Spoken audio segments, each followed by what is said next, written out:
You are now listening to Marie Messages Podcast, a podcast where we break down the realities of self care, coming with nothing but honesty and transparency. Now, your host, J. Marie. Hey, what's going on? It is your girl, J. Marie, back with another episode of Marie Messages Podcast. I want to thank you all for tuning back in.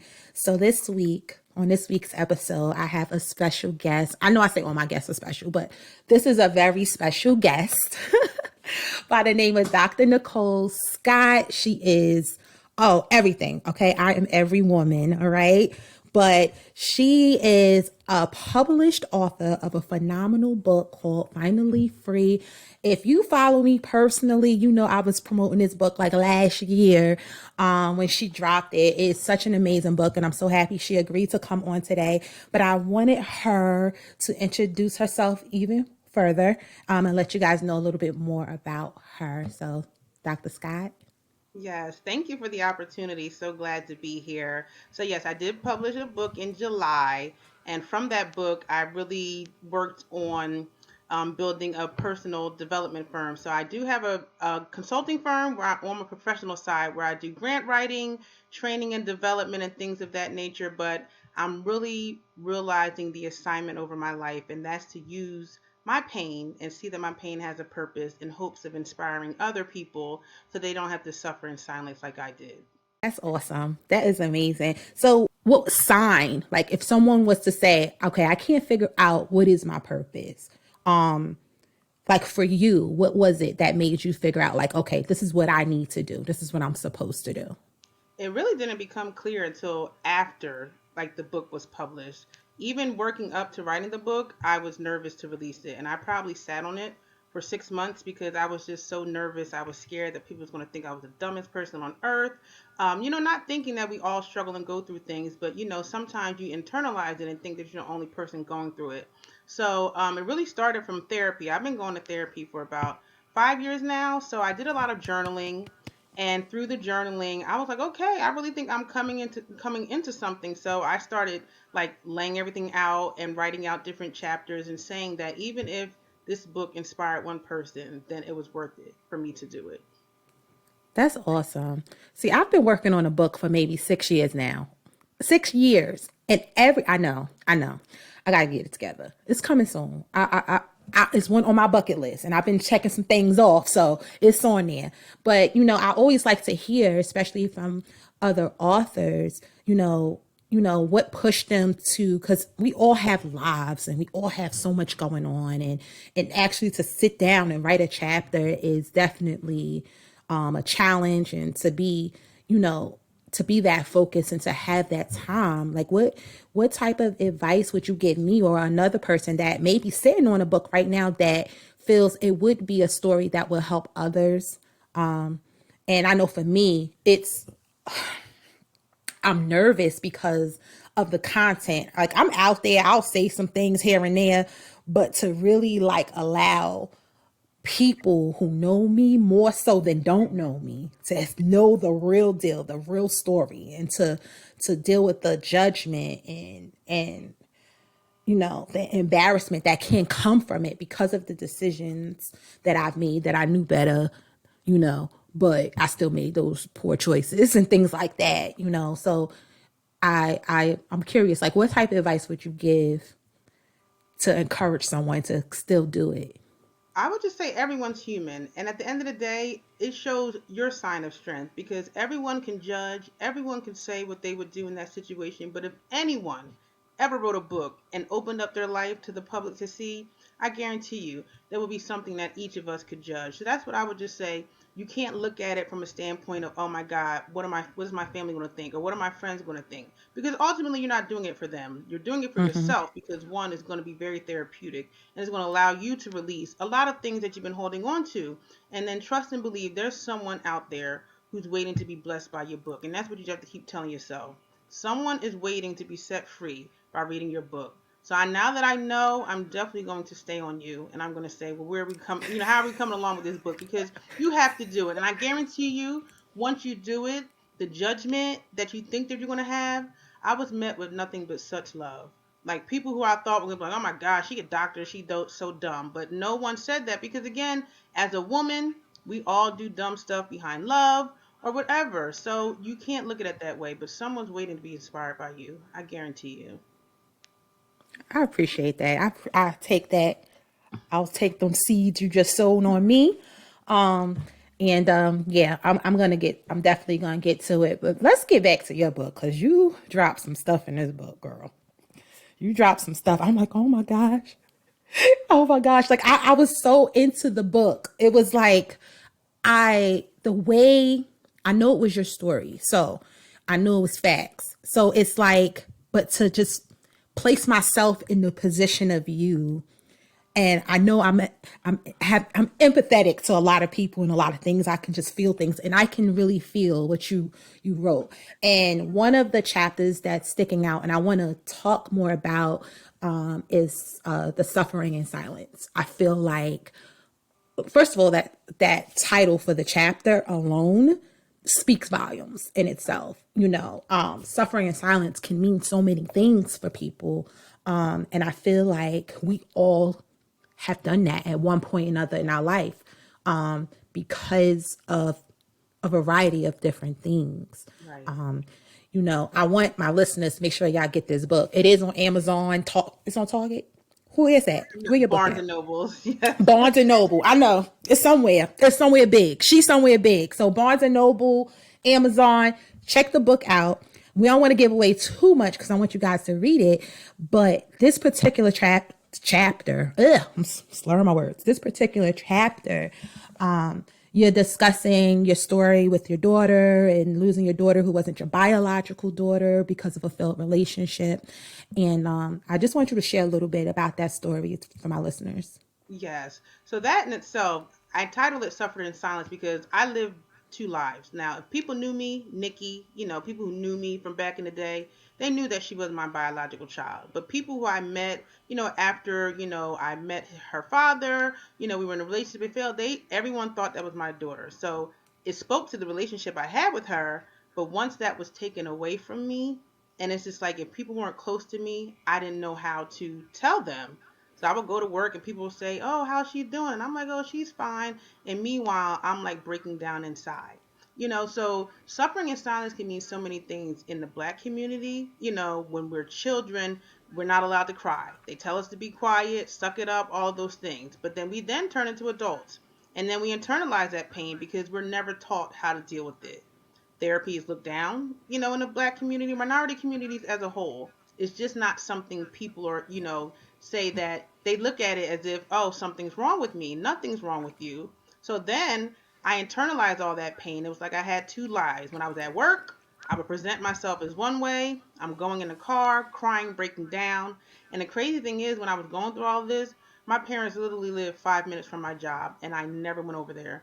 I went home and I suffered in silence. I gained 50 pounds in a year. Like I withdrew. People would come to my house, ring the doorbell. They knew I was in there, but I wouldn't answer because I was feeling I had such an unexplainable void because some people would say, well, maybe this God's way. She's not your biological child. Let it go. I said, but would you ever say that to someone if that was their biological child? So then it was like, okay, so then I can't share this pain with anyone.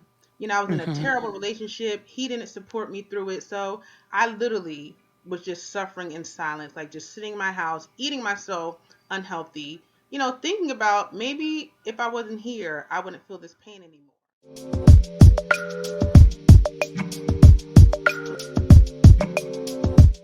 But I just thank God that I never, took those pills. And even though I thought about it incessantly, I never did it. So I don't know what stopped me from doing it, but I just thank God that I'm still here to share my story. And I'm like, and maybe that's what it was, that God knew I had a story to tell. And He was like, you can't, I need you here. So that's all I can say about that. But yeah, I tell people all the time that no one's going to knock on your door and say, you know what? I'm depressed. Can you help me? But you have to look at those unspoken times sometimes. Like if someone who's normally outgoing and all of a sudden they just retreat and you don't see them anymore.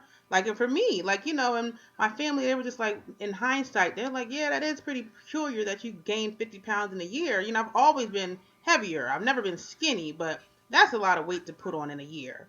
And the fact that I never went over there anymore. And like my mom, we used to talk every day, and it was a while I just wouldn't answer her calls. So I just tell people look for those signs because they always say like, oh well, that never seemed like the type of person who would have committed suicide. But their signs are there, but sometimes we just don't see them.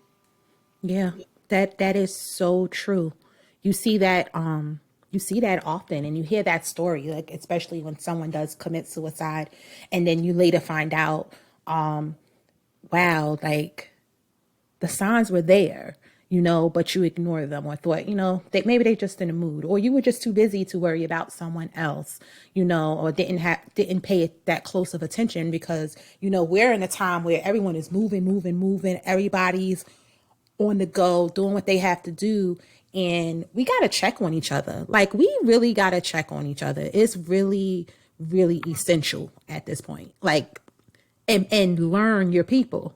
When you learn Exactly. your people and you know your people, you'll know when something isn't right. Right. When something's just not right. So I agree with that. I'm so sorry you had to go through that. I can't even imagine.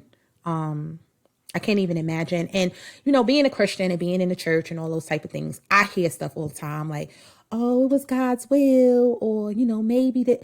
And listen, I'm all for God's will. I am.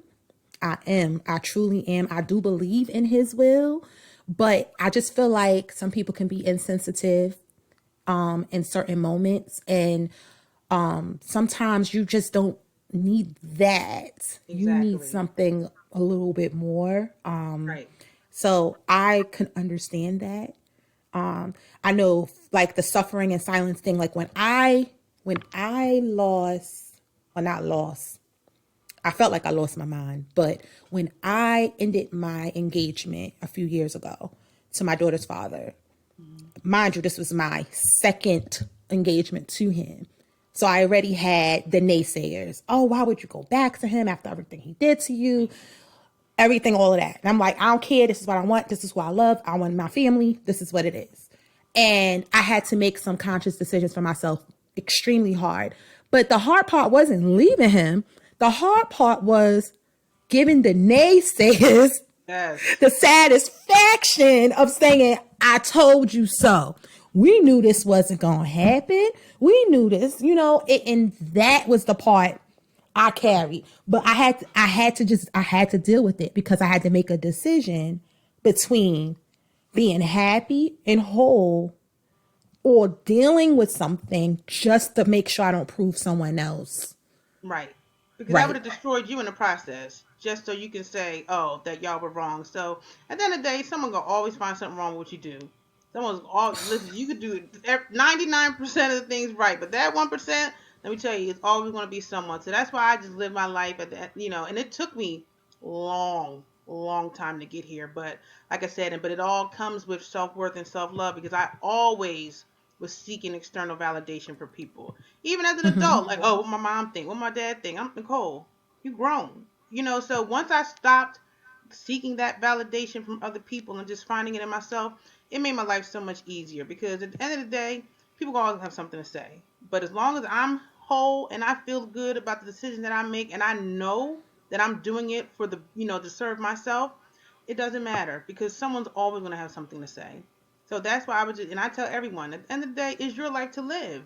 And as long as you're not doing anything that's, causing harm to yourself, then again, and even if you do, I feel like as adults, sometimes you have to fall to learn. I No agree. one, went through life and didn't make mistakes. So, their mistakes are no more, not we all learn from them. So that's just what I'm saying. And again, someone could say, "Oh yeah, I knew they was wrong, but I needed to find that out for myself." Right? Because at the end of the day, people are going to always they're not going to feel the same way that we do because again, they don't have that intimate bond with that person. So regardless of what he was doing, at the end of the day, you had that intimate bond with him. But kudos to you from still walking away, right? Because you could have, like you said, went through with it just because you wanted to prove people wrong, but you loved yourself enough to say, you know what, no more. So you should be proud of that. Hey, you. Yeah, you. You listening to Marie Messages podcast. Don't forget to click the link and check out the merch store. We got nothing but the best merch out there. Get your hoodies, get your mugs, get your t-shirts, get your sweatshirts. Make sure you check us out. Now back to the show. I appreciate that. I am. I'm definitely proud of that. Because you won't ever have to worry about me going back ever again.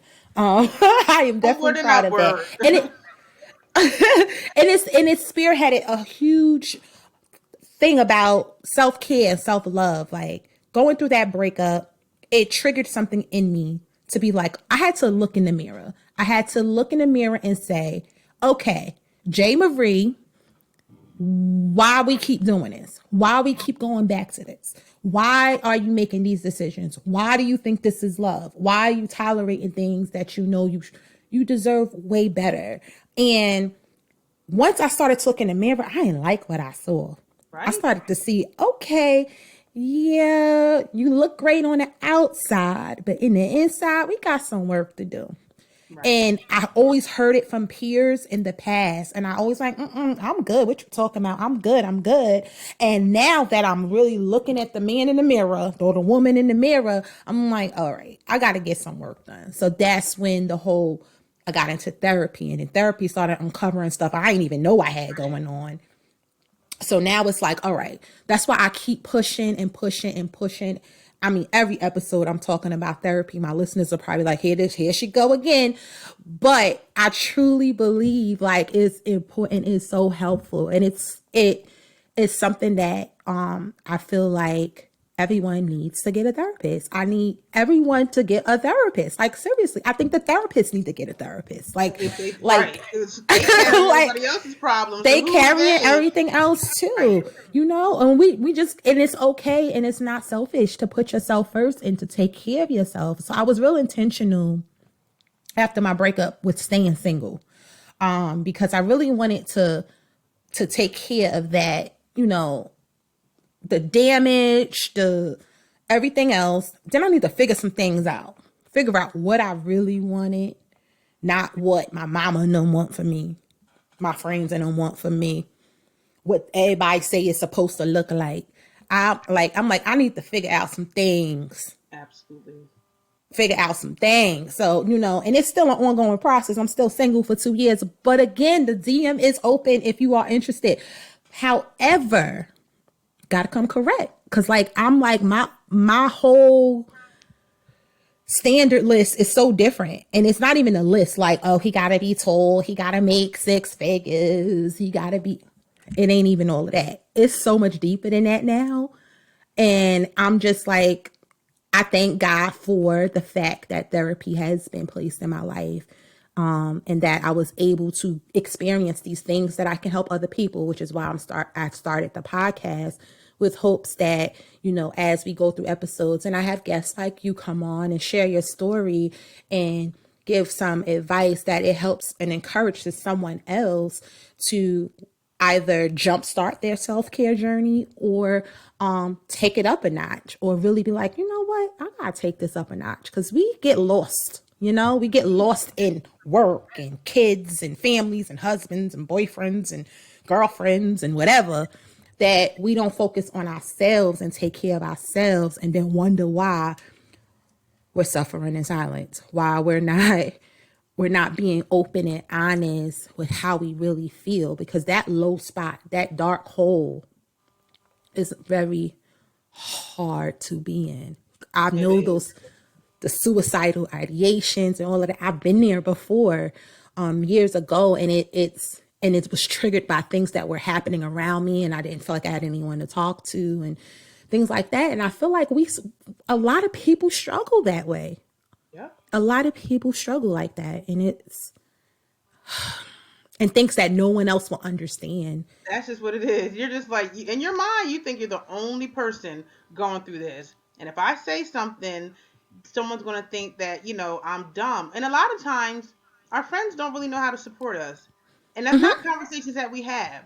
So it's like, when I tell you something, am I telling you because I just want you to listen? Am I telling you because I really want your advice? Or I'm telling you because, I just need a solution. But our friends, because it's just natural. You want to help. You don't want your Mm-hmm. friend to be sad. You don't want your friend to be depressed. But it's like sometimes I want you just to listen without the Mm-hmm. judgment, you know? And that's why I love therapy so much. And I tell people, like, you, again, you may think you're the perfect person, nothing's wrong with you. But I guarantee you, if you go to a therapist and commit to the process, like you said, things have become uncovered. Not saying that anything was necessarily wrong, but Mm-hmm. again, everyone, we're products of our environment, we're products of our parents, we're products of our school systems.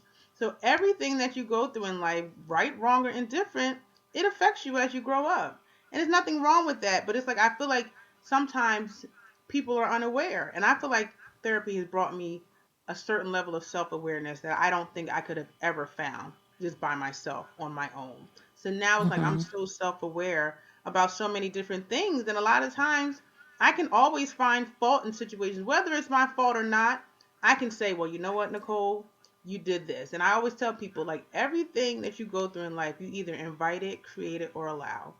So you have to look Ooh. within those three buckets and see where it falls in place in your life. Because I'm like, okay, with relationships, the thing happened with my daughter because I allowed him to use her as a pawn, right? If I didn't do that, then I would have, had the wherewithal to say, you know what, Nicole, you need to go and get some legal rights for yourself. I invited men to come in and disrespect me because I didn't love myself, right? Yes. There's just Yes. always, and so now that I do that, instead of saying, oh my God, I'm a victim. No, Nicole, you either created this, invited it, or allowed. Then I'm taking ownership, and there's power in that too. Wow, that's good. I need to wait a minute. Let me write them 3 words down because I like that. That was good. You said you created it, invited Right. it, or allowed. Yep. Create, invited it, or allowed. Yes, you just spoke a word, Dr. Scott. You Yes. just spoke a word. Yes, I love that. Yes, I love that. But you know what? You spoke a little bit about friends and how, you know, a friend naturally wants to help you. And sometimes in some moments you don't know how you can support your friend in that moment. And everyone doesn't do this. I do it at times. Sometimes I'm forgetful because I'm always want to help people. But sometimes I'm like, is this one of the moments you want me to listen? My best friend does this to me all the time. She'd be like, is this a listening moment or you want me to tell you my opinion? Because she knows sometimes in the wrong headspace, I probably can't take an opinion, like not right now, maybe next time, Right. but not right now. So I think it's important that, as friends, we learn our friend and learn how to support them. And it's not easy. It's not plain black and white. It's not going to be the same way each time. But I feel it's important that we do learn how to support each other because, again, we need each other as much as we try to act like we don't. I got it. I got it all together. I got the cute pictures on the gram. I got the kids skipping in the grass, and you see them skipping in the grass, getting their honor rolls. So everything is picture perfect. But then every night you home and you crying your eyes out because you are just freaking going through it, Right. and you don't want to tell anybody because you don't want to mess up this picture perfect image that you have. For what reason? I don't know. I think I'm happy I don't have that struggle, but I know people who do. Right. I never have. I've always been a rebel. Ma, be quiet if she listening. Yeah, I know. I always been a rebel, so I I never had the picture perfect image ever. But that's because I always just wanted to be myself. Like, let me be me. Let me figure it out. Once I figure it out, I'm good. Right. But I might go through some things in between. But let And me that's figure it okay. out. Because we human. We all go through trial and error. And that's just what it is. And no, like I said, no one's perfect. And I feel like now that I've kind of worked on myself and had this self love journey, my friendships have changed too. Because again, Yes. your friends oftentimes mirror where you are at that point in life. So when I'm not Yes. loving myself and I'm hanging with people who might be the same, what we were doing is different. But now, like, my friendships look different. I have, friendships, people who are entrepreneurs, working on businesses and, personal growth and things of that nature. I don't want to be around people who are doing the same thing as me. Or like when I was, overweight before had weight loss surgery, everything was centered around food. Like, so we going out some, just because, and then eat ourselves to oblivion. And then you go home and you feel like crap. Like, so what's the point? So it's like, no, I want to surround myself with people who love themselves, who are very self aware, which is also important. And it's all about helping each other and making each other grow. If I'm around people and I can't learn from you and vice versa, then what are we doing? So, like I said, I feel like as you go, and you grow, everything around you would change. Your career, certain things you don't want to be a part of no more. Like, if I love myself, if I pour into myself, I don't want to work somewhere that you don't feel the same way. Right? So it's just Mm-hmm. like it's everything around you starts to change. Men too, and I'm with you because it's like, listen, people say, "Oh my God, you so cutthroat." No, I'm not cutthroat. It's just that I'm not wasting my time. So if you, at the very basic, can't be consistent, then there's nothing we can talk about. And I'm not saying like, "Oh my God, you gotta call me 24/7." No, but if you say you're gonna do something, just do it at the Yeah. basic level. And if you don't, that's fine. Doesn't mean you're a bad guy. Just not the right one for me. And that's what I try to Yes. tell people. And that's okay. So you can think that I'm all this, but no, because when I did allow men to take me for a ride, it still didn't get me anywhere. So it was like, what's worse, being with someone and still being alone, or actually being alone and still having your peace of mind? I'll take that any day. And before I started the self care journey, I used to hear women say that all the time. Like, I'd rather be single and be with the wrong one. You see those quotes all the time. Mhm. And I understand it now more than ever because it's like, all right, yeah, I'm human. Yep, I get lonely. Yep, I be getting itches I want scratched. Yes, I'm human. But at the same time, when I think about, cause I can't even tell you, it's bad how I be cutting dudes off now. I never was like that. Ever. I never was. But it's like, I know what I want. And if you're Right. not going to treat me the way that I want to be treated, especially because now I know what I bring to the table, like, Exactly. I know how to make a man feel like he king freaking tut. Okay. But you got to understand how to treat me too, because I'm a Right. queen as well.